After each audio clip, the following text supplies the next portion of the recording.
네, 오늘은 월요일 본문이었죠. 매일 성경 월요일 본문 마리아의 나드 한건이라는 제목으로 설교하려고 합니다.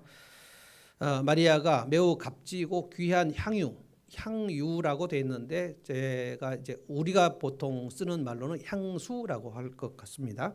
예수님 발 앞에 향유를 부어드린 사건, 이것이 이제 예수님을 위한 잔치날에 있었는데 여기에 대한 해석이 양쪽으로 갈렸습니다. 예수님의 반응과 가룟 유다의 반응은 정말 대조됩니다. 저는 오늘 헌신이라는 뜻으로 마리아의 나드 한건, 예수님 발 앞에 부어드렸으니까요. 헌신이나 또는 봉헌, 이 의미가 오늘 여기에 담겨 있다고 봅니다. 왜냐하면 예수님이 이것을 기쁘게 받으셨다라고 되어 있습니다. 예수님 발 앞에 쏟아 부었어요. 왜 나드 한 건을 예수님의 발 앞에 가지고 와서 쏟아 부었는가? 이것은 우리가 지난 주일에 생각했던 나사로의 부활 사건하고 관계가 있습니다. 나사로가 죽었는데 예수님이 이 병은 죽을 병이 아니고 하나님의 영광을 위한 병이다라고 얘기하시고 죽을 때까지 기다리는 것처럼 빨리 안 오셨죠. 그래서 죽었고 장사를 지냈고 무덤 속에 들어갔고 예수님이 오셨을 때는 이미 나흘이 지나서 무덤에서 썩은 냄새가 나고 있었죠. 그런데 예수님이 이것은 하나님의 영광을 위하여 있는 병이다. 그리고 이 일을 위하여 내가 거기에 빨리 가지 않은 것을 나는 즐겁게 기쁘게 생각한다. 이것으로 너희가 나를 믿게 될 것이다. 믿음을 가질 수 있을 것이다 라고 얘기했어요. 그래서 이 일로 인해서 많은 사람이 예수를 믿었다는 기록이 쭉 나오고, 오늘 마지막 읽은 말씀 10절 말씀 보면 대제사장과 산헤드린에서 예수를 죽일 뿐만 아니라 나사로도 죽이려고 음모를 꾸몄다고 되어 있습니다. 왜냐하면 나사로 때문에 많은 유대인들이 예수를 믿었기 때문이에요. 지금 산헤드린 그 성전 지도자들은 예수를 죽여 없애야 되는데 예수를 없애 죽여야 될 이유가 뭐냐면 사람들이 계속 예수를 믿기 때문입니다. 없애야 된다. 지난 수요일 본문에 계략과 모략에 대해서 말씀을 드렸습니다. 여러분이 매일 성경을 쭉 매일 따라가면서 말씀 택배도 읽으시고요, 들으시고 큐티도 하시고 수요 예배도 따라오시고 쭉 따라가면서 이게 3년에 한 번 정도 신구약을 다 이렇게 돌립니다. 그러면 여러분이 계속 저와 함께 이 말씀을 따라와 오시면 성경의 안목이 생깁니다. 그래서 띄엄띄엄 주일날만 와서 설교를 들으면 이게 연결이 잘 안 될 수가 있습니다. 어떤 본문은 연결이 되지만 어떤 본문은 전체 문맥은 잘 모를 수가 있어요. 수요 예배 때도 제가 말씀을 강해를 하는데 그게 나사로를 왜 죽여야 되는지, 예수님을 왜 죽여야 되는지 대제사장이 이렇게 말해요. 이 사람 예수를 죽이는 것이 우리 모두에게 낫다. 그런데 사도 요한이 해석을 하기를 이것은 예수님이 한 사람이 죽어서 모든 사람이 구원 얻는 것을 대제사장 가야바가 그냥 부지중에 말한 거다라고 했습니다. 그러니까 산헤드린 사람들은 예수를 죽여 없애서 우리가 예수로 인한 그 스트레스를 없애버리자. 그러면 우리가 승리할 것이다. 그랬는데 그 예수를 죽이는 일, 십자가가 하나님이 원래 가지신 계획이었다는 거예요. 그리고 이제 나사로가 부활한 것은 지난 주에 말씀드렸는데 예수님이 다시 부활하실 것에 대한 그 예고편으로 예수님은 이미 계획하고 계셨고 그것은 하나님의 계획이었기 때문에 나사로는 죽어야 돼요. 죽을 병에 걸려가지고 예수님 빨리 오셔서 우리 오라버니를 살려주십시오 했지만 예수님이 안 가신 이유가 나사로는 죽어야 돼요. 그래서 다시 부활하는 일로 인해서 하나님의 능력이 나타나야 돼요. 그래서 너무 늦은 것은 아니었다. 그래서 4일이나 늦었다고 마르다가 얘기했는데 우리가 그 동영상 보지 않았습니까? 4일이나 늦었어요. 예수님 너무 늦게 오셨어요 라고 얘기했지만 그것은 아니었어요. 그래서 우리가 너무 내 기도가 응답이 안 된다 또는 내 삶이 이렇게 빨리 출구가 없다라고 얘기할 때 내가 볼 때는 너무 늦는 것 같이 보이지만 하나님의 타이밍 시간표로 말하면 그것은 너무 늦은 것은 없어요. 하나님은 실수하지 않으십니다. 내 일이 왜 안 풀리는가? 이유가 있어요. 내가 죄지어서 이것을 하나님이 징계로 주셨으면 회개해야 될 일이고, 이걸 깨닫지 못하면 큰일 나는 겁니다. 내가 하나님 앞에 불순종해서 하나님께서 나를 징계하셨는데 그걸 깨닫지 못하면 징계는 계속되는 거거든요. 그래서 반드시 자기 문제를 돌아봐야 되는 거고, 어려움이 생길 때는. 그래서 어려움이나 고난이 있을 때는 반드시 기도장에 나와야 되는 거예요. 그런데 이제 이 기도 시간을 못 가져버리면 이걸 깨달을 근거가 없어요. 그러면 하나님께서 만일 우리의 불순종으로 인해서 징계를 주신 것이면 우리가 깨닫지 못하면 그 징계는 점점 더해집니다. 그 깨달을 때까지. 그런데 내가 죄 짓지 않았는데 어려움이 오는 경우도 많거든요. 그런 경우는 내가 이 시간에 내 믿음을 하나님을 의뢰하는 시간, 그래서 2022년 하나님을 의뢰하자라고 얘기한 겁니다. 코로나 3년의 기간에 내 믿음을 연단하는 그 하나님의 계획이 우리 모두에게 있습니다. 하나님을 의뢰하는 한 해가 돼야 돼요. 근데 마리아가 지금 예수님을 다시 모셨어요. 2절에 보면 예수를 위한 잔치였다 그랬습니다. 거기서 예수를 위하여 잔치를 베풀었는데, 그러니까 예수님을 위해 잔치를 베풀었다는 것은 뭡니까? 지금 11장에 나사로를 다시 살려주신 것에 대한 그 감사예요. 감사. 예수님만 초대한 게 아니고 예수님 제자들도 있고 베다니의 그 마을 사람도 다 초대해가지고 잔치를 베풉니다.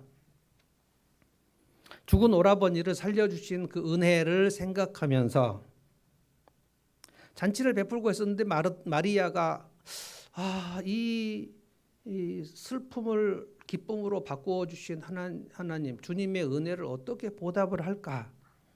아마 고민을 많이 했을 것 같아요. 마르다는 항상 음식 준비를 해서 주님을 섬기는 일을 항상 중심으로 했습니다. 근데 마리아는 우리가 그냥 농담 섞어서 얘기해 보자면 음식 준비하고 여기에 은사나 좀 재주가 없었던 것 같아요.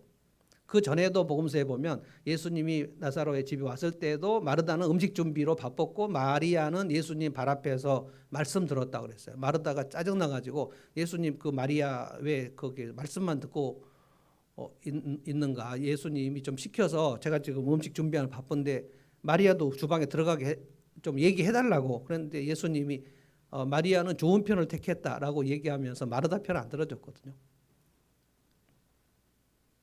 마리아는 어떻게 이 주님의 은혜, 완전히 슬픔 속에 잠겼는데 정말 답답한 시간이 있었거든요. 오라버니가 죽으려고 하는데 아무 손 쓸 수가 없으니까 답답하고 황급하고, 그래서 예수님이 빨리 오셨으면 좋겠다고 전가를 했는데 안 오셨고, 그래서 이미 죽어버렸는데도 예수님 안 오셨고, 장례식 치를 때 예수님 안 오셨거든요.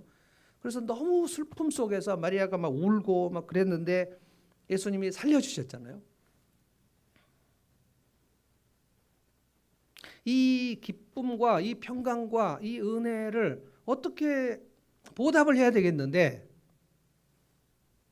마리아 마르다는 그때 다 이제 싱글이었고 처녀들은 자기 결혼을 위해서 뭔가 이렇게 저런 집참금으로 그걸 준비합니다. 그것이 이제 향유를 준비하는 겁니다. 이거를 부어드려야 되겠다라고 생각한 거예요. 가룟 유다는 이것을 쓸데없이 예수님 발 앞에 쏟아버렸다고 얘기했고, 예수님은 굉장히 칭찬을 하셨습니다. 이거를 생각해 보자는 거예요. 우리가 드리는 헌신은 값진 것인가? 우리가 드리는 헌신은 낭비하는 것인가? 이것을 생각해 보자는 거예요.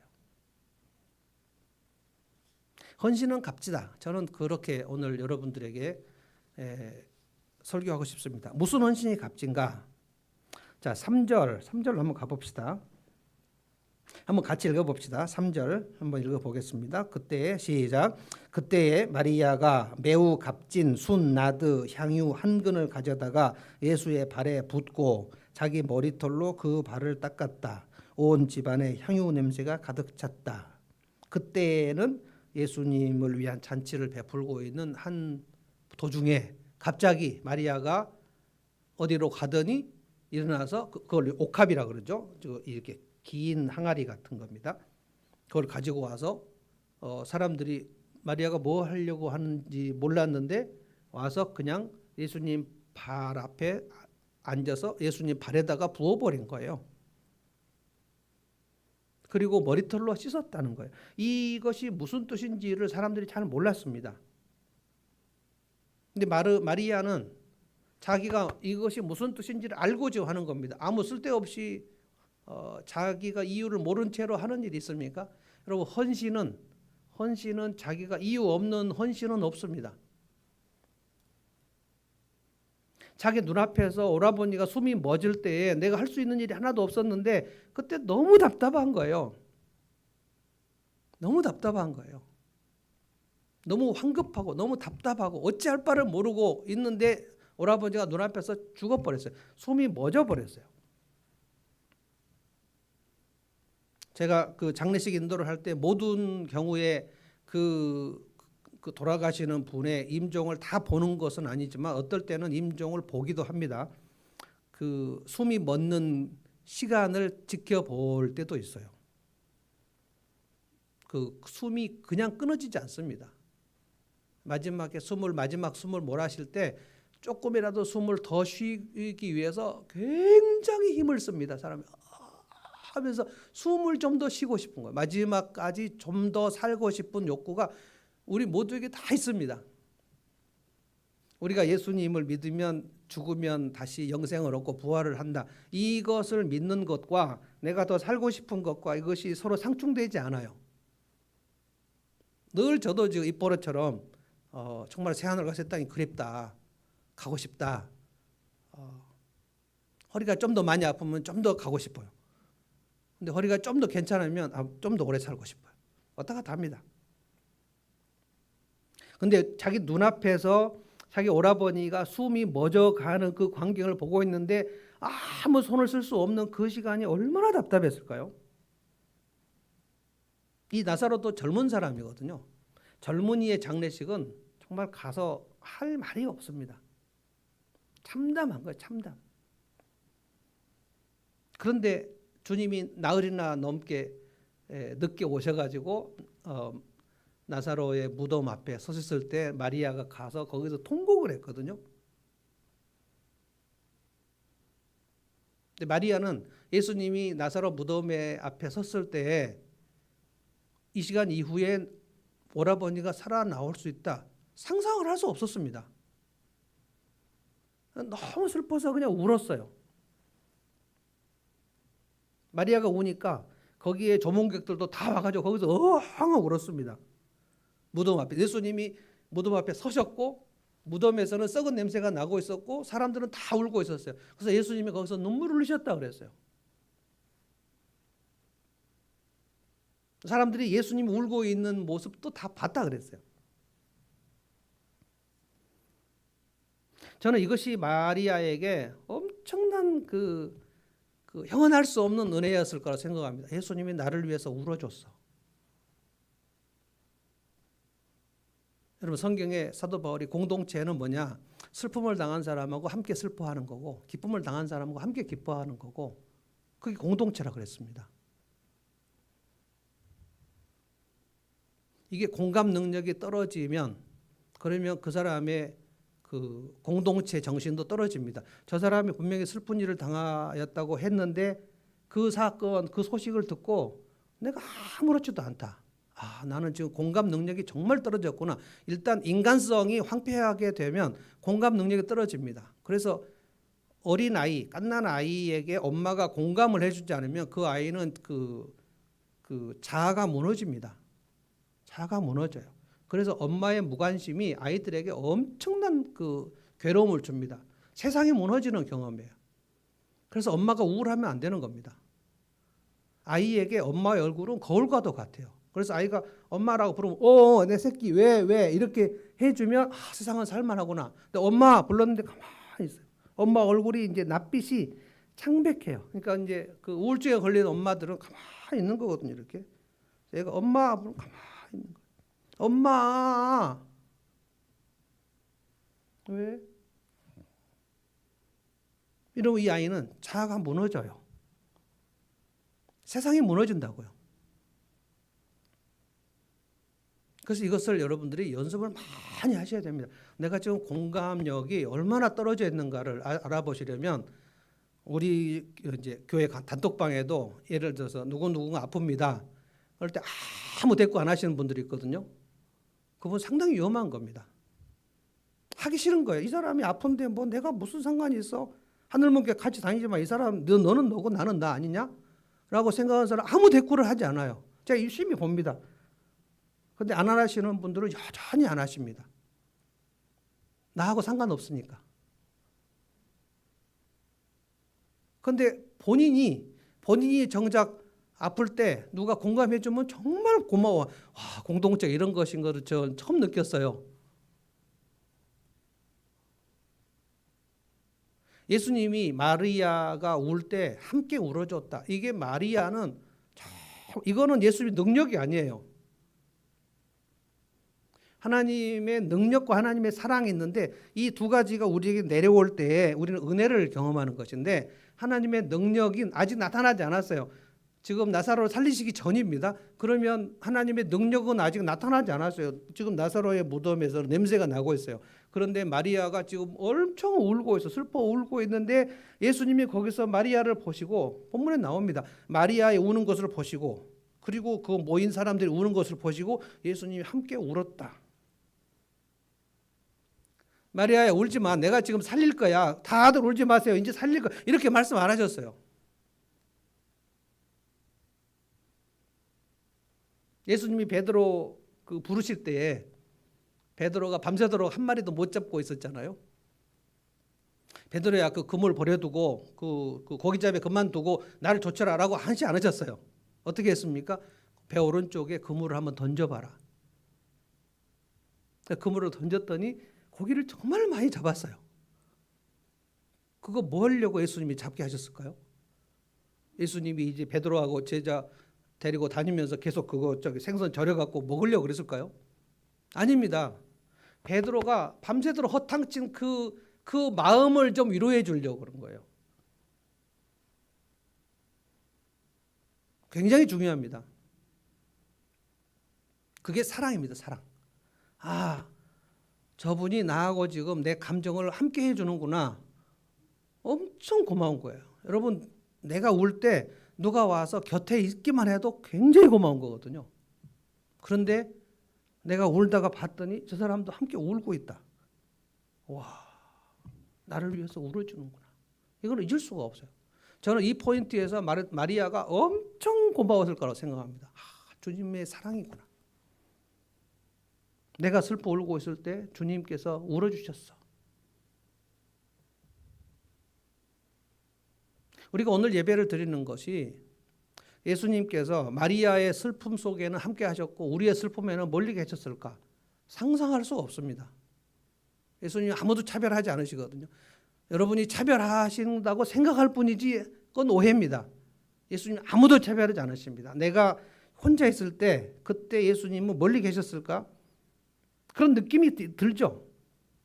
시편에도 그런 느낌이 많이 말이 되어 있습니다. 주님 왜 이렇게 멀리 계십니까? 그럴 리가 없어요. 멀리 계신다는 느낌이 들 뿐입니다. 느낌이 들 뿐이에요. 여러분이 그동안 외로웠을 때 주님께서 어디 계셨을까 생각해 보십시오. 내가 그렇게 답답해서 울고 있을 때 주님은 정말 아무 관심이 없었을 거다. 상상할 수 없습니다.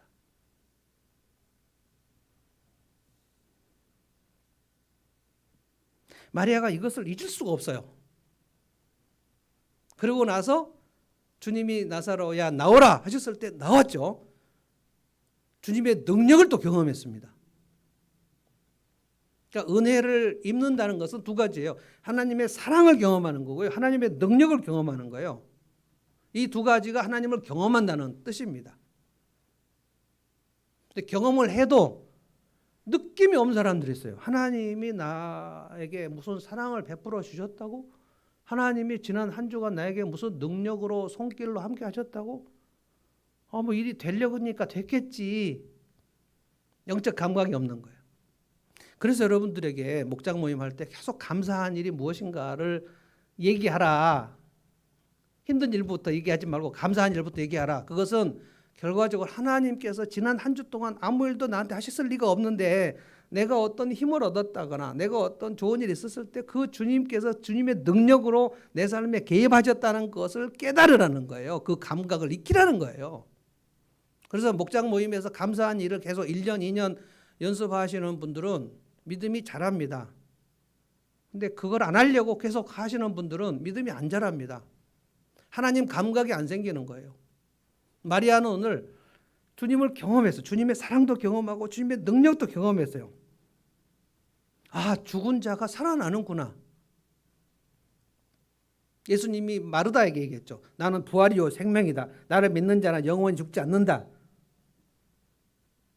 마리아가 예수님이 이제 죽으신다고 하셨는데 죽으시면 예수님도 부활하신다는 뜻이구나. 예수님의 죽음과 부활을 나사로의 죽음과 부활로 경험했어요. 자, 이게 복음입니다. 예수님의 십자가 죽음과 예수님의 부활, 이 두 가지의 사건이 너를 위하여 있는 거야. 이것이 복음이 전달되는 거거든요. 여러분이 복음을 깨닫는다는 것이 매일 깨달아야 됩니다. 매일. 내가 20년 전에 예수 믿었어. 그러니까 그냥 나는 복음을 알고 있을 거야. 어려움도 없는 소리예요. 마귀는 우리가 간직한 말씀을 계속 와서 쪼아 먹어버려요. 생각이 안 나요. 생각이. 십자가라고 생각할 때 아무 생각이 안 나. 뭐 동네 할아버지 얘기인가? 애틋함도 없어요. 십자가?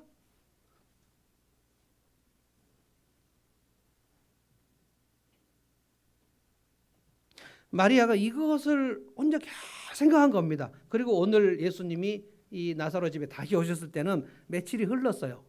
근데 며칠 동안 그때 주님이 내가 올 때 같이 울어주셨어. 주님 나를 사랑하시는구나. 그리고 우리 오라버니 나사로에 나오라 하셨을 때 나왔어. 수건으로 칭칭 감겨진 그 사람이 나왔어. 그래서 예수님이 풀어줘라. 그래서 그 수건을 풀어줬더니 예수님과 함께 먹었어. 그리고 며칠 후에 이 잔치를 한 거예요. 뭘로 보답할까? 주님의 사랑과 주님의 능력. 내가 주님께 드리면 좋을까? 그러다가 이 나도 한 거에 생각난 거예요. 이거 자기 결혼 지참금입니다. 결혼 지참금. 시집 갈 때 쓰려고 모아놓은 거예요. 가룟 유다가 뭐라 그랬냐면 저 나도 한 건 정도면은 300데나리온쯤 되는데 라고 했습니다. 300데나리온이 얼마인가? 3천만 원입니다. 한 데나리온이 노동자 하루 품삯이에요. 그래서 요즘에 제가 누군가 물어봤더니 그냥 기술이 없는 일용직 노동자는 한 8만 원, 10만 원 받고 기술이 많은 사람들은 훨씬 더 배나 받고 그런다고 들었는데 한 10만 원 정도 하루에 그 뭐 벽돌 날르거나 막 길에서 그냥 하루 일용직 하는 사람들 10만 원. 한 데나리온이 노동자 하루 품삯이 10만 원이면 300데나리온이면 3천만 원입니다. 이거 그냥 주님께 부어드려야 되겠다 라고 생각한 거예요. 주님의 그 사랑, 내가 올 때 울어주셨지. 보답하고 싶은 거예요. 보답. 그래서 드린 겁니다. 저는 그래서 모든 헌신은 값지다. 왜냐하면 주님이 주신 그 사랑이 값지잖아요. 주님이 나와 함께 울어주신 것이 너무 값진 거예요. 주님이 우리 집에 늦게 오셨는데 4일 늦게 오셨는데 나사로를 우리 오라버니를 살려주신 그 능력이 값지잖아요. 값져요. 그래서 값싼 은혜는 없습니다. 값싼 은혜? 값싼 은혜를 생각한 사람은 값싼 헌신을 하겠죠. 값싼 헌금을 하겠죠. 헌금을 할 때. 여러분 여기 들어오실 때 헌금을 하고 들어오십니까? 주일 예배는 헌금 없이 예배 드리면 안 됩니다. 예수님은 회당에서 들어올 때 저 사람이 얼마 넣는가를 보셨다고 그랬습니다. 그러다가 과부가 2렙돈을 넣는 것을 보시고 사람들에게 얘기하셨습니다. 이 과부가 가장 많이 넣었다라고 얘기하셨어요. 저는 여러분이 얼마 넣는가를 보지 않습니다. 목사가 여기서 보고 있으면 되게 부담스럽겠죠.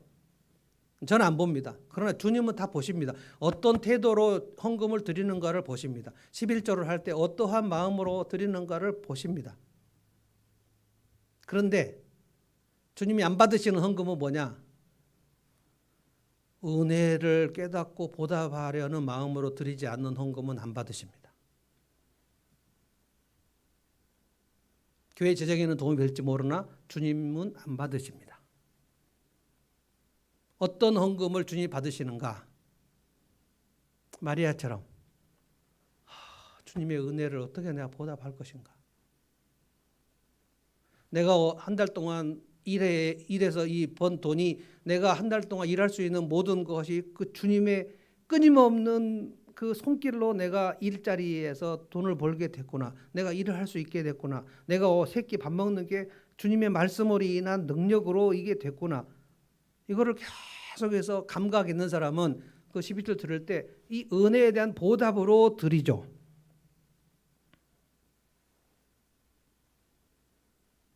은혜에 대한 보답, 이거를 보은이라고 합니다. 보은. 그래서 모든 헌신은 보은으로 하는 겁니다.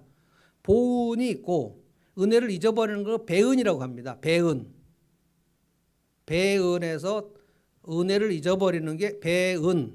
은혜를 배반하는 거예요. 그 다음에 덕을 잊어버리는 거, 망덕. 그래서 배은, 망덕.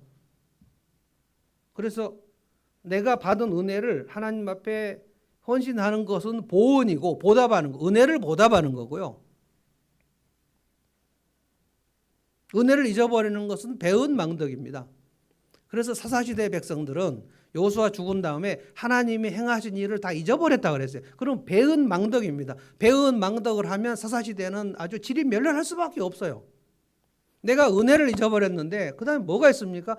은혜를 잊어버리면 헌신이 없는 겁니다. 헌신은 은혜에 보답하는 사람만 하는 겁니다. 그래서 사도 바울이 고린도 교회를 향해서 헌금, 그 고린도 교회의 헌금을 요청했어요. 빌립보 교회도 헌금을 요청했습니다. 예루살렘에 기근이 들어가지고 예루살렘 교회와 빌립보 교회, 고린도 교회 우리는 다 하나다, 공동체니까 예루살렘 교회로부터 너희가 다 복음을 받지 않았느냐. 근데 지금 예루살렘 성도들이 기근이 들어있으니까 헌금 좀 해서 거기다 보내자. 그래서 헌금을 모아요, 사도 바울이. 근데 빌립보 교회는 그 은혜가 있었어요.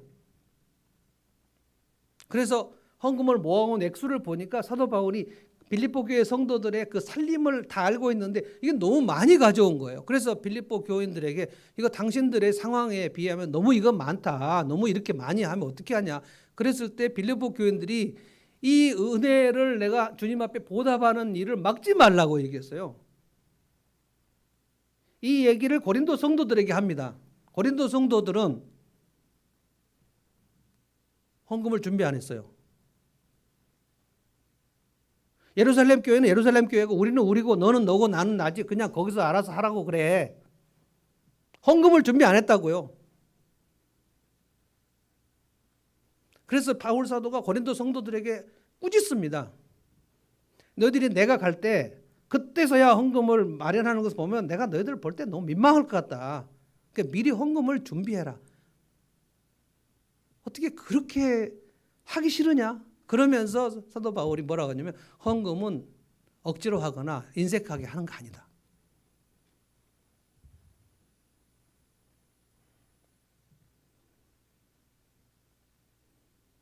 마리아는 지금 주님 앞에 무엇을 드리고 싶어서, 왜냐하면 받은 게 그 주님이 나를 위해서 울어주신 것, 주님이 우리 오라버니 살려주시는 것, 이게 너무나 생생하니까 뭘 좀 드릴까? 여러분, 이 마음이 내가 은혜를 깨닫고 뭘 좀 드리고 싶다, 이것을 그 성경은 부흥이라고 합니다. 부흥. 심령이 부흥되는 거예요. 은혜를 다시 깨달아요. 아, 예수님의 십자가와 부활, 그것이 예수님의 사랑과 예수님의 능력이구나. 십자가는 사랑이고 부활은 능력이거든요. 다시 복음을 깨달았어요. 그러면 그것을 내 심령이 부흥되었다고 얘기합니다. 근데 내 심령이 침체되면 하나님 은혜가 생각이 나지 않아요. 복음이 희미해진단 말이에요. 그러면 모든 예배나 모든 헌신이나 모든 헌금이나 하기 싫어요. 아까워요. 내가 내 돈 벌어서 왜 헌금을 해야 되냐? 내가 지금 피곤해 죽겠는데 왜 교회에서 청소를 해야 되지? 헌신이 아까운 거예요. 헌신이. 왜? 은혜가 없으니까.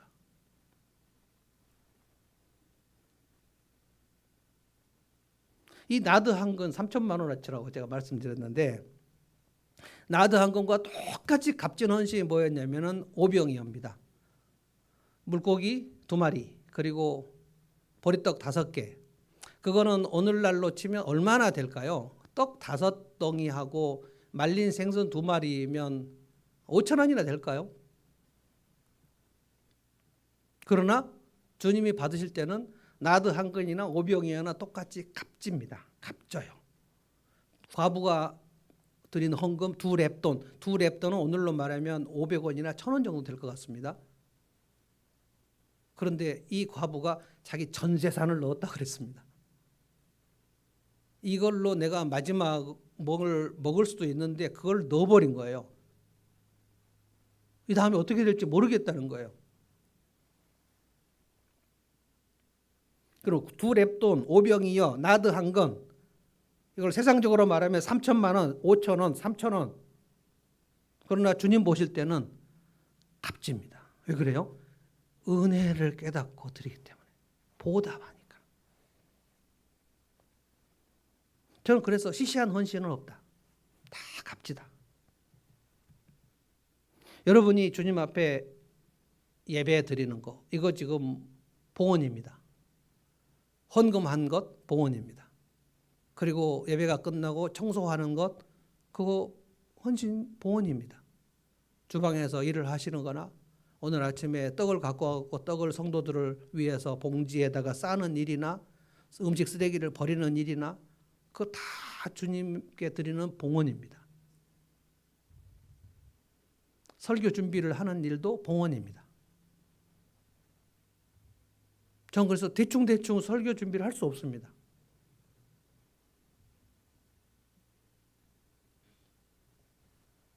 은혜를 깨닫는 거죠. 아, 주님이 나를 목사로 부르셔서 내가 성도들에게 설교를 하게 됐어. 이거 시시한가? 설교하는 거 시시합니까? 전 그렇게 생각하지 않습니다.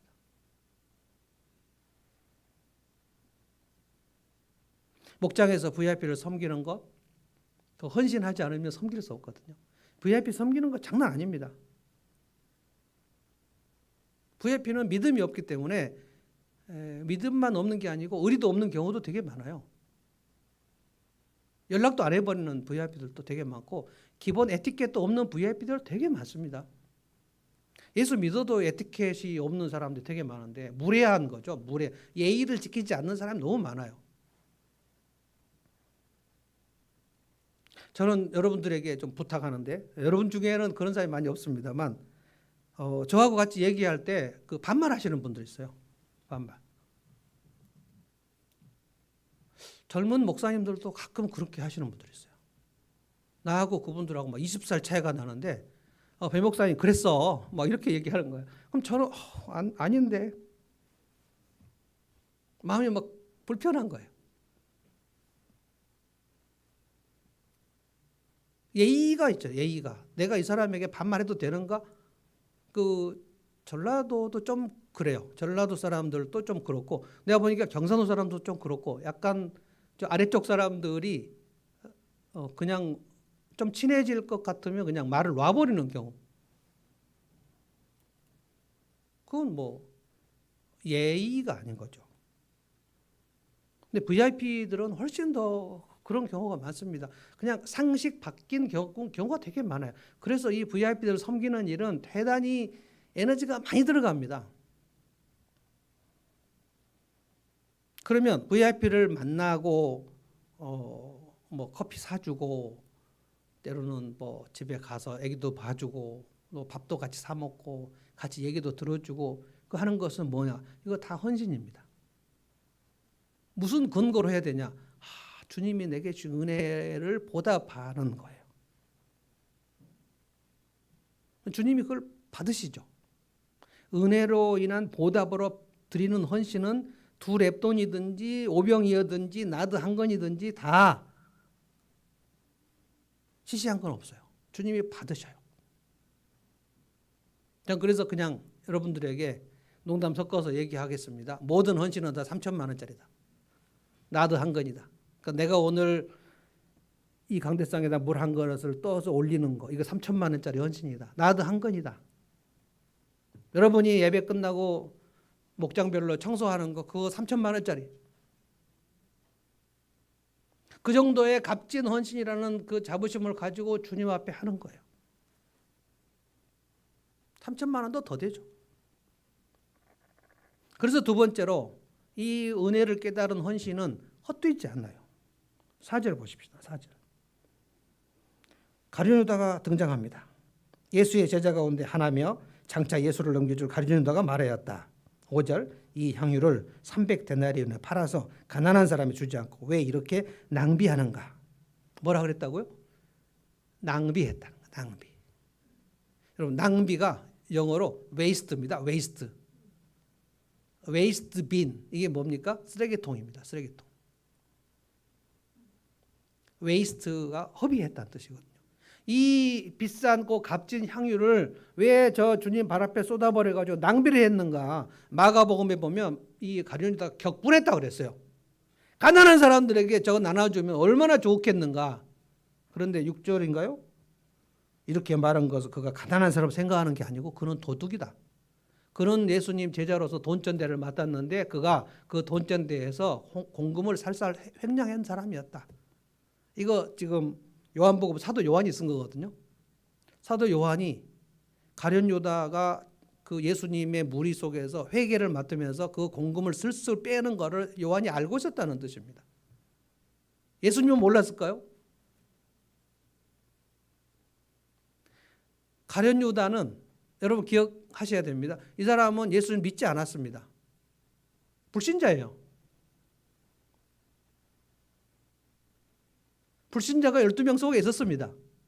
예수님께서 가룟 유다를 향하여 얘는 마귀의 자식이다 그랬어요. 차라리 태어나지 않았으면 죽을 뻔했다 그랬어요. 그 12제자 안에 있었어요, 그냥. 근데 그 가룟 유다가 예수를 믿지 않은 완전 세상적인 가치관을 가지고 마리아의 헌신을 뭐라 그래요? 이건 낭비다, 낭비다. 쓸데없는 짓이다. 쓰레기 같은 짓을 했다라고 격분했다 그랬단 말이에요. 어떻게 해야 된다는 거예요?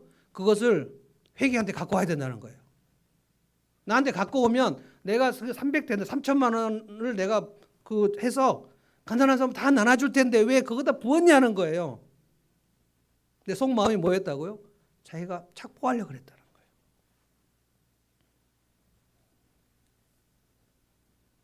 가룟 유다는 이걸 계산했습니다. 헌신과 계산은 다릅니다. 가룟 유다는 늘 뭐든지 따져요. 이걸 하는 게 이익이 얼마인가? 이것이 손해가 얼마인가? 모든 일을 이익과 손해로 산정을 해버립니다. 제가 나르시시스트에 대해서 얘기했나요? 나르시시스트는 자기 애성, 자기 애적 성격 장애. 그러니까 모든 사람은 나르시시스트적인 요소가 있지만, 그러니까 나 중심적인 요소가 다 있는데 약간 도가 지나친 사람은 악성 나르시시즘. 이거는 뭐냐면은 사람을 볼 때 이 사람이 내게 얼마나 이익이 있는가, 얼마나 손해인가, 그것을 기준으로 해서 사람을 사귀고 내치고 한단 말이에요. 달면 삼키고 쓰면 뱉는 그 인간관계를 그냥 내가 모르게 장착이 돼서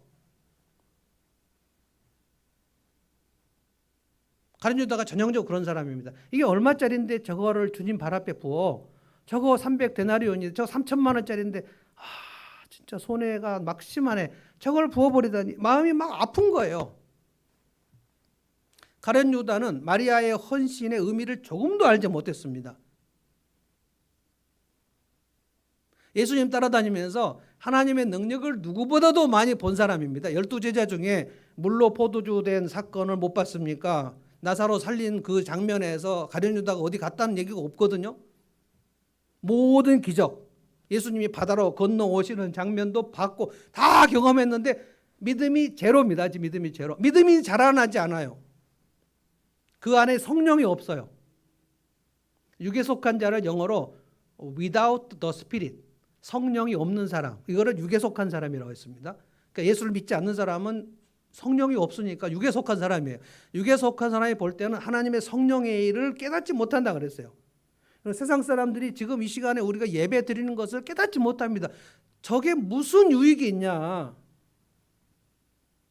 기도 시간을 깨닫지 못해요. 세상에 이래야지 거기 가서 맨날 그 본당에 가갖고 그냥 아버지요 아버지요 주여 주여 하면 밥이 나오냐 떡이 나오냐. 도대체 왜 그 시간에 가서 교회 가서 엎드려가 기도를 하냐. 쓸데없는 짓이 아니냐. 생산성이 없어요. 생산성이. 과연 그런가? 심리학 전문가들이 이 나르시시스트는 상대를 하지 말라고 얘기해요. 100명 중에 3명 있다고 얘기해요.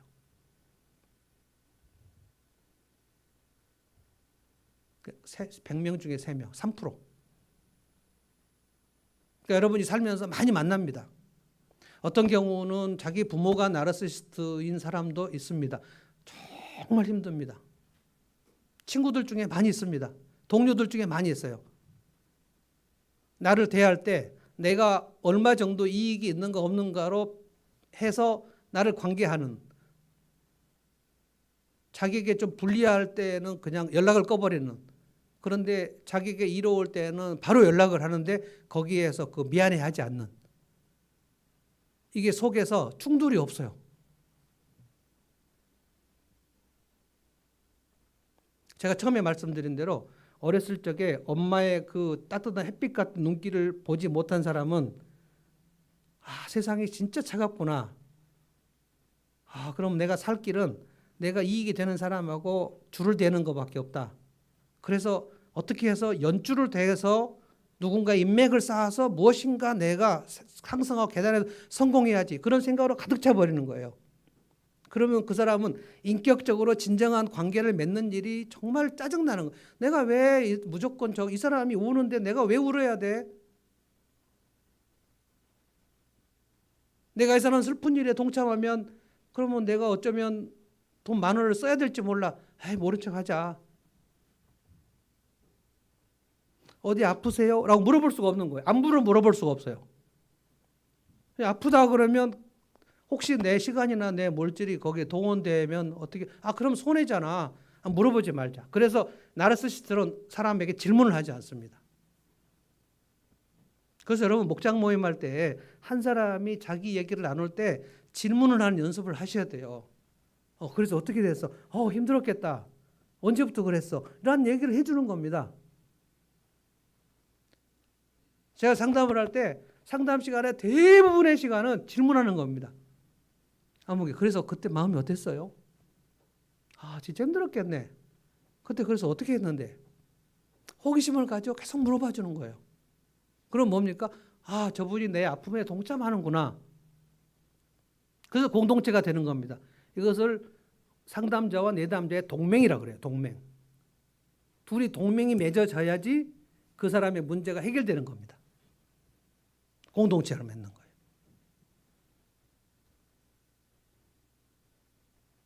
가룟 유다는 마리아를 이해할 수 없었어요. 왜 저렇게 쓸데없는 짓을 하냐. 가룟 유다는 은혜를 깨닫지 못했거든요. 은혜를 깨닫지 못하면 이 헌신이 정말 쓸데없이 보입니다. 내가 하는 헌신도 쓸데없지만 네가 하는 헌신도 쓸데없다고 생각하는 거예요. 하나님 앞에 드리는 것은 별로 필요한 일이 아니야. 여러분 결혼 생활은 헌신으로 하는 겁니까? 계산으로 하는 겁니까? 마리아처럼 하십니까? 지금 가룟 유다처럼 하십니까? 이 사람 만나서 내가 얼마나 유익한가? 이 사람 만나서 내가 얼마나 이익이 있을 것인가? 전형적으로 계약 맺듯이 장사하는 것처럼 흥정하는 것처럼 결혼 생활하는 분들이 되게 많아요. 결국은 결혼 생활이 하나가 안 되는 이유는 내가 이 사람을 만나서 내가 이익을 보려고 하기 때문에 그렇습니다. 장사인가? 결혼이?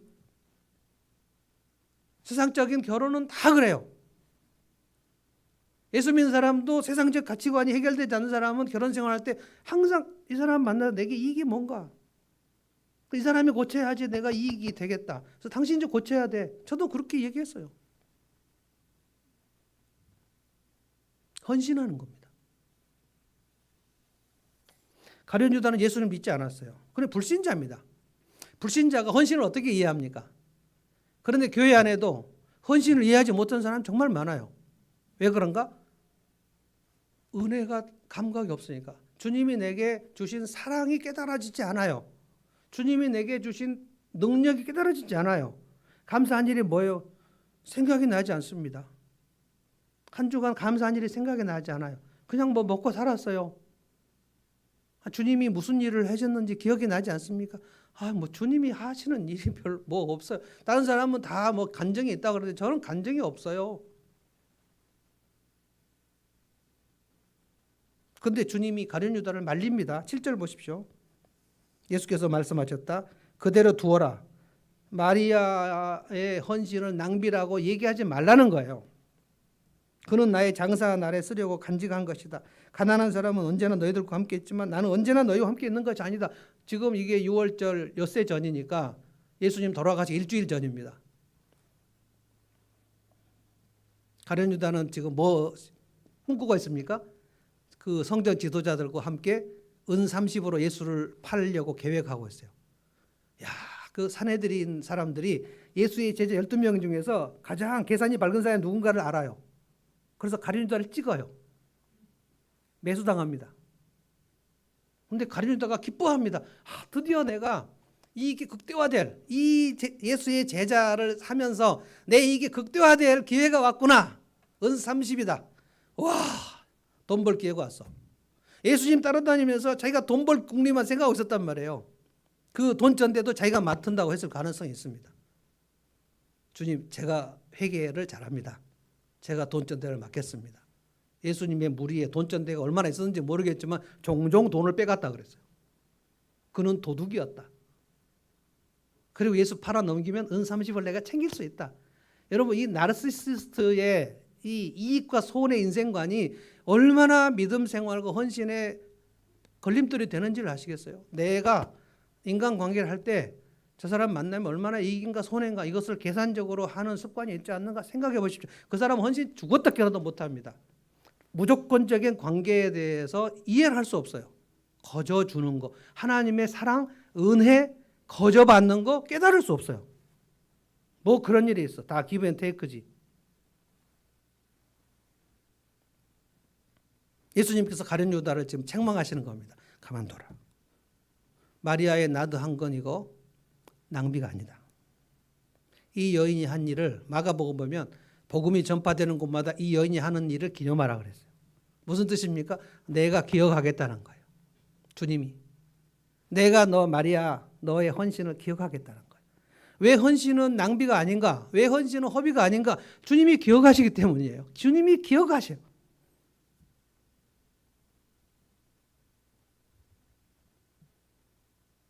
제가 2005년부터 하늘목교회를 개척해가지고 수많은 사람들을 양육했는데 제 나름 정말 진심을 다해서 했습니다.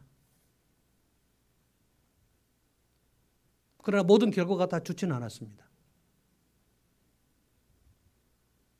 그래서 어디 가서 저는 목회를 잘할 수 있는 법에 대해서 강의할 수가 없습니다.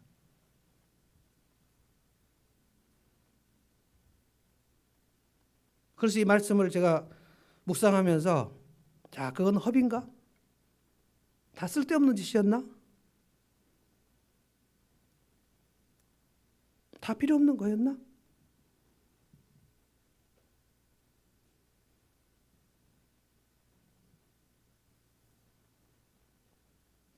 이런 생각이 들어요. 우리가 목양을 하면 그 목양을 한 사람들이 전부 다 믿음의 사람으로 크는 건 아닙니다.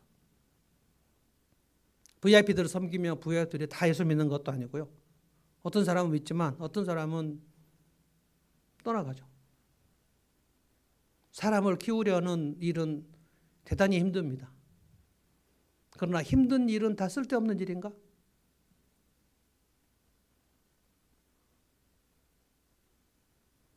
아주 보람 있는 일 중에 힘들지 않은 일이 있습니까? 그래서 목양은 대단히 보람 있고 대단히 힘들어요. 여러분이 이제 목자 목녀가 돼서 목양을 해 보십시오.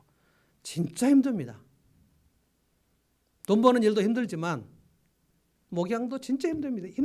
세상에 중요한 일 중에서 힘들지 않은 건 하나도 없어요.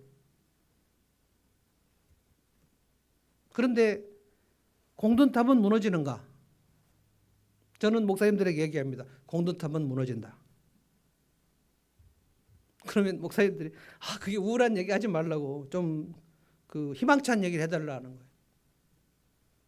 속지 마라. 공든탑 무너진다. 그런데 믿음은 뭔가? 또 공을 들여서 탑을 세우는 거다. 그것이 신실이다. 왜 그래요? 주님이 이 마리아의 나드 한 건을 기억하겠다 그랬어요. 주님이 기억하신다는 거예요. 주님이 기억하셔. 제가 느헤미야를 얼마 전에 설교했는지 기억이 안 납니다만 느헤미야 설교 한번 하고 싶어요. 느헤미야가 그렇게 헌신해가지고 바사 왕국에서 고위직으로 있어 느헤미야가 예루살렘에 가서 그 방해 세력을 무릅쓰고 공동체를 세워가지고 예루살렘 성벽을 헌당하고 그리고 바사 왕국에 가서 왕에게 보고하고 돌아왔더니 제사장들이 암몬 사람 도비아의 사무실을 성전 목판에다가 넣어줘 버렸어요. 너무너무 괴로웠어요, 느헤미야가. 그래서 그 도비아의 사무실 집기를 막 다 던지고 막 그러고 나서 마지막으로 주님 앞에 무릎 꿇고 한 얘기가 딱 한마디. 주여 내가 한 일을 기억하옵소서. 기억하셨을까요?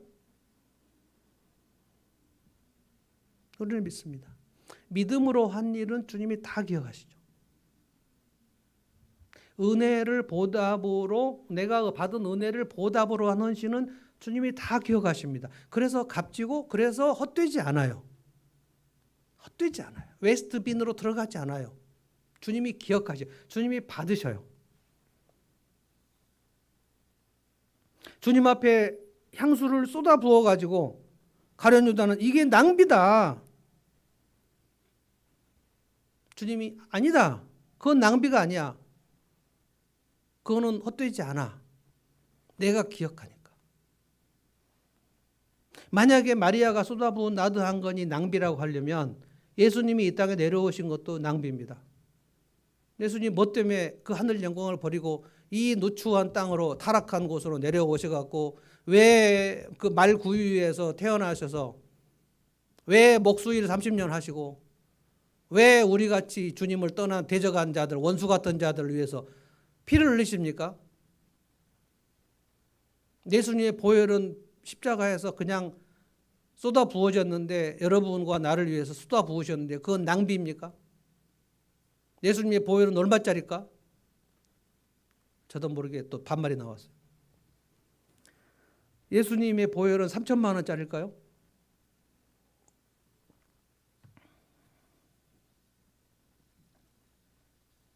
저는 오늘 여러분에게 다시 복음에 대해서 설명하고 싶습니다. 예수님의 십자가, 거기서 나를 위해서 흘려주신 그 보혈, 나드 한 건 향유 부어주신 그 마리아의 헌신과 예수님이 우리를 위해서 흘려주신 보혈은 얼마나 값진 것일까 생각을 해보셔야 돼요. 내게는 주님의 보혈이 쏟아졌는가? 그건 허비인가? 진짜로 값진 것인가? 얼마나 값지면 예수님의 피를 보혈이라고 할까요? 보혈, 보물 같은 피가 내 속에 쏟아졌다. 여러분 이 은혜를 받아서 내가 보답해야 되겠다. 그러면 보답하고 싶어서 하는 행위는 헌신입니다. 그래서 믿음으로 한 일은 값집니다. 어떤 일이든지 믿음으로 한 일은 값집니다. 큰 일 작은 일 없습니다. 오병이어 5,000원짜리, 두 랩돈 2,000원짜리, 그리고 나드 한 건 3천만 원짜리 다 주님은 다 값지다. 값지다. 네가 여기 와서 성도들을 위해서 우리 지난 3주 동안 여기 와서 여러분 기도하셨지 않습니까? 제법 추웠죠 그때. 그리고 제법 먼 거리에 있으신 분들도 오셔서 여기서 기도를 하고 사인하고 가셨어요. 제 마음이 뭉클해요. 야, 주님이 그거 받으셨을까요? 그냥 시간을 낭비한 걸까요? 새벽에 여기서 와서 거의 몇 명 없는 곳에서 우리는 몇 사람이 항상 한 서너 명 정도가 새벽에 와서 전 성도를 위해서 기도합니다. 그것은 낭비일까?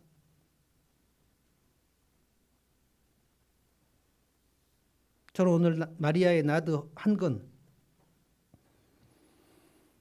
이 의미가 무엇인가? 두 가지를 말씀을 드렸어요. 믿음으로 은혜를 깨닫고 보답해야 되는 헌신은 3천만 원짜리 값지다. 그리고 주님이 기억하시는 헌신은 헛되지 않다.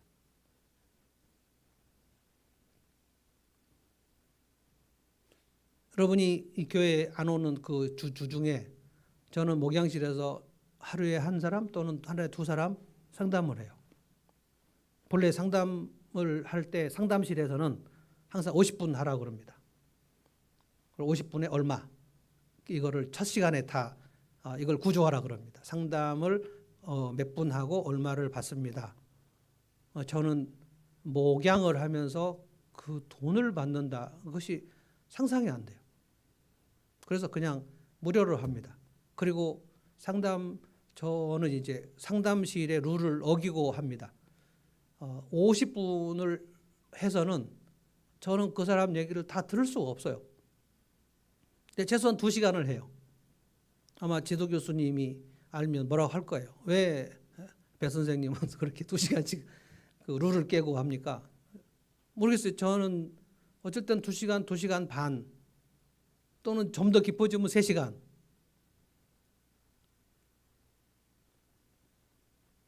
하고 나면 저는 이제 그 하나님이 주신 은사예요. 그것 때문에 제가 막 정신적으로 괴롭고 그러지는 않아요. 아주 상담을 할 때는 기분 좋은 얘기를 막 하는 게 아니거든요. 정말 막 그 아픈 얘기, 쓰라린 얘기를 하는 거예요. 그것을 듣고 집에 가서 막 거기에 막 얽매이진 않아요. 전 그래서 프리미어 축구 맨날 보고 어쩔 때 UFC도 보고 그냥 집에 가면 이렇게 텔레비 켜놓고 멍하니 있습니다. 그런데 몸은 이제 정직해가지고 몸이 어쩔 때는 예를 들어서 저녁에 3시부터 5시까지 상담하고 집에 딱 들어갔는데 저녁을 먹고 7시인데 졸고 있어요. 굉장히 이제 깊은 상담을 하고 아주 좀 긴급한 위기 상담을 하고 돌아가면 초저녁인데 저는 초저녁에 잠을 자지 않거든요. 근데 이렇게 졸려요. 8시가 안 됐는데 막 졸려요. 내가 힘이 들었구나.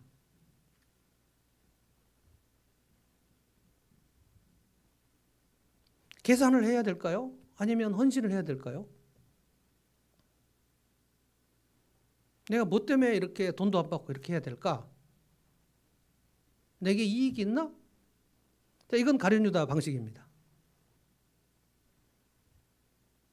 근데 마리아의 나드 한 건은 그냥 주님이 내게 주신 내 지난날의 아픔, 지난날의 서러움, 지난날의 그 답답함, 그것도 다 가정에서 있었던 상처들, 이거 가지고 제가 공부를 해봤더니 그래, 가정의 상처는 이러이러한 문제들이 있는 것이구나 하고 상담을 하는 거예요. 하나님께서 내게 주신 은혜죠. 그 은혜를 보답하는 거예요. 그래서 힘들지만 보람이 있어요. 저는 헛되지 않다라고 저는 봅니다. 저는 점점 이제 나이가 들어갈 거예요. 여러분도 나이가 들어가겠죠. 30대인 사람은 40대가 될 거고 40대인 사람은 50대가 될 거고 저는 제 아내하고 종종 얘기합니다. 우리가 60대가 됐다는 것이 믿어지지가 않는다. 우리 박병원 권사님이 70대 중반을 넘어갔다는 사실이 믿어지지가 않아요. 우리 인공 집사님은 80이 넘으셨어요. 제가 이재정 권사님 처음 봤을 때 74세 맞나요? 74세. 지금 박 권사님보다 더 젊으신 거였어요. 저는 그때도 와, 되게 나이 많으시다라고 생각했는데 지금 86세가 되셨어요. 점점 나이를 먹습니다. 저 젊었을 때도 허리가 아팠는데 이제 60이 넘고 있으니까 허리가 그 아픈 그 정도가 뭐 조금 괜찮겠지라는 정도가 아니고 이제 점점 아픈 거예요. 이제 안 되겠다. 이제 본격적으로 치료를 하러 가야 되겠다라는 생각이 들 정도로. 그러면 젊음, 건강, 에너지 이런 것들이 다 쏟아 부어지는 거 아닙니까? 목회하다가 쏟아 부어지는 거예요. 제가 이제 70쯤 되면 이 교회를 이제 떠날 거예요. 그럼 어디로 갈까? 아직 아무 계획이 없습니다. 그래도 시간은 갈 거예요.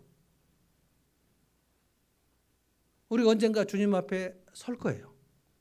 절대로 순서를 정해서 80대부터 차근차근 서는 거 아닙니다. 그냥 랜덤으로 서게 될 거예요. 설 때 주님께서 물어보실 거예요. 너 나드 한 건 설교 들었냐? 예, 들었습니다. 그래, 은혜를 깨닫고 뭘 헌신했냐? 안 했는데요. 이렇게 여러분 얘기하시면 안 됩니다. 은혜를 깨닫지 않으면 헌신을 할 수 없고 헌신이 없는 삶은 헛된 겁니다. 왜냐하면 주님이 기억하실 일이 없어요. 주님이 뭘 기억하시냐면 그래 네가 은혜로 헌신한 거 그때 내가 기억한다. 너 나드 한 건 헌신했냐? 너 오병이어 헌신했냐? 여러분 혹시 우리 중에 오병이어 헌금을 하지 않으시는 분은 꼭 동참하시기 바랍니다. 지금 이 교회에 없는 분들이 이 예배당을 헌금을 하고 가셨어요. 그리고 지금도 우리 공동회에서 알고 있지만 농협에 빚이 있습니다. 그 빚을 갚아야 돼요. 근데 지금 여기 있는 성도들이 오병이어 헌금을 해줘야 됩니다. 그래서 이 빚을 갚아야 돼요. 오병이어도 하고 나드 한 건도 하고 두 랩돈도 하고 내가 있는 형편대로 하는 거예요. 저는 여러분에게 오늘 헌금을 많이 하시라, 헌신을 가능하면 2개, 3개 하시라 이런 뜻으로 말씀드리는 게 아닙니다. 주님의 은혜를 기억해야 하는 거예요. 그래서 뭔가 내가 각자 마르다는 음식 준비로, 마리아는 나드 한 건으로, 소녀는 오병이어로, 과부는 두 랩돈으로, 저는 목양과 상담으로. 그러나 중요한 것은 은혜를 기억하고 하라는 거예요. 은혜를 기억하고. 오늘 예배도 마찬가지예요.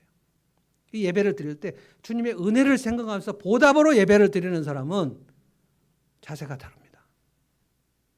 그런데 은혜를 생각하지 않는 예배는 그것도 자세가 달라요. 시시하게 그냥 앉아있는 거예요.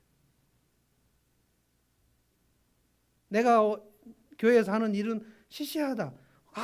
그렇지 않습니다. 뭐가 시시합니까? 주님이 받으시는데 주님이 받으시는 것은 시시한 것이 없어요. 주님이 기억하시는 것은 헛된 것이 없어요. 찬송하겠습니다.